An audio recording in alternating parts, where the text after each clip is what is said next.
আগে বিকাল 4টার দিকে মেহেদীপুর থেকে সাবেক মেম্বার জয়নাল সাহেব এবং আরো কয়েকজন মুরব্বী আমার কল করছে যে সবুজের নেতৃত্বে একটা বাহিনী এলাকাতে তাণ্ডব চালাচ্ছে এবং সেখানে চাঁদাবাজি করতেছে, মহিলাদের উপর আক্রমণ করতেছে।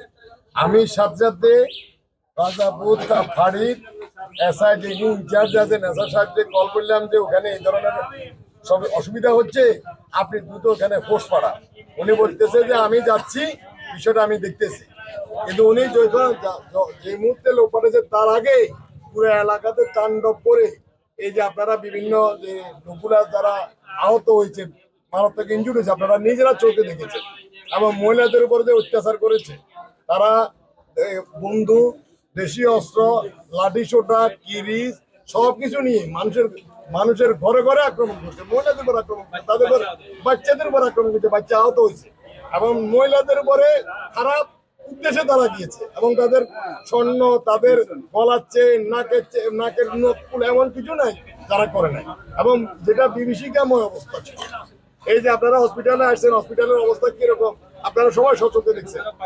এখন পর্যন্ত প্রায় 10 থেকে 15 জন খুব মারাত্মক অ্যাক্সিডেন্ট হয়েছে, 3 জনের অবস্থা আশঙ্কাজনক এবং বাড়িঘরে কেউ ভয়ে যেতে যাচ্ছে দাগনভূঞা প্রতিদিন না।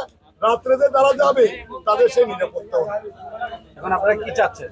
আমরা প্রশাসনের কাছে জোর দাবি যাচ্ছি। আমরা আজকে 2 দিন থেকে বলে আসতেছি যে এই সন্ত্রাসী কার্যকলাপগুলো চলতেছে। আমরা গতকালও বলছি, আজকেও বলছি, সকালেও বলছি, কিন্তু প্রশাসন থেকে আমি জানি না কি প্রশাসনের দুর্বলতা নাকি প্রশাসন এটাকে তাদের সেই অবস্থা না, আমরা তো জানি না।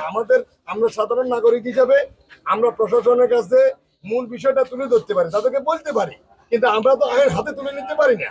এখন আইনের যে ব্যত্যয় করছে, যে আমরা যে একজন মানুষের মানবাধিকার, আমরা যে একজন সামাজিক জীব হিসাবে আমাদের যে চাহিদা সমাজ প্রশাসনের কাছে, আমরা তা পাচ্ছি না।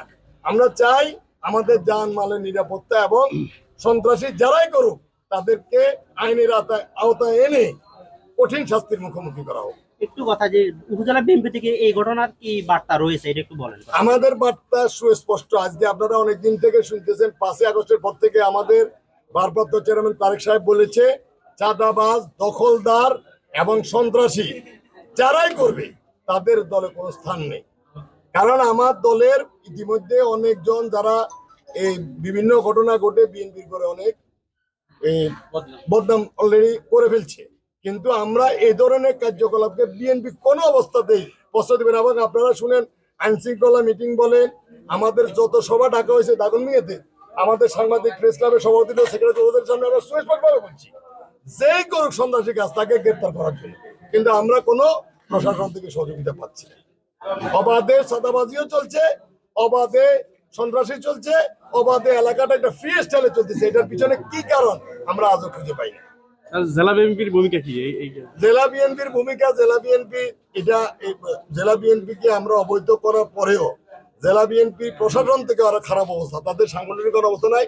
তাতে আমরা এটুকু বুঝি যে যারা এই কার্যকলাপগুলো এখানে করতেছে, এখানে জেলার অনেক নেতারও ইন্ধন আছে। কারণ নাহলে জেলা থেকে তো এটা শুধু আমার ব্যক্তিগতভাবে এই উপজেলাটা আমার ব্যক্তিগত কোনো বিষয় নয়, তো এটা একটা দলের বিষয়। তারা এতটুকু জানার পরে তারা কেন সিদ্ধান্ত নিবে না? তাদেরও তো এগিয়ে আসা উচিত যে কেন হচ্ছে। এটা তো দলের বদনাম হচ্ছে, দলের বদনাম হচ্ছে, আমার নেতার বদনাম হচ্ছে। আজকে ভারপ্রাপ্ত চেয়ারম্যান সাহেব বারবার বলার পরেও তারা কর্ণপাত করছে না কেন? এই বিষয়ে আপনার বার্তা কি? আমার বার্তা প্রশাসনের কাছে বার্তা হলে আপনারা প্রশাসনিক দায়িত্বটা পালন করে জনগণকে তাদের মৌলিক অধিকার থেকে বঞ্চিত করবেন না। আর নেতা কর্মীদের কাছে বার্তা হলো, যে করুক আমরা অনতি বিলম্বে আমাদের কেন্দ্রের কাছে এই বিষয়গুলো অবহিত করব এখন এবং কঠিন শাস্তির মুখোমুখি হতে হবে। ধন্যবাদ। দাগনভূঞা প্রতিদিন, সত্যের পথে সব সময়।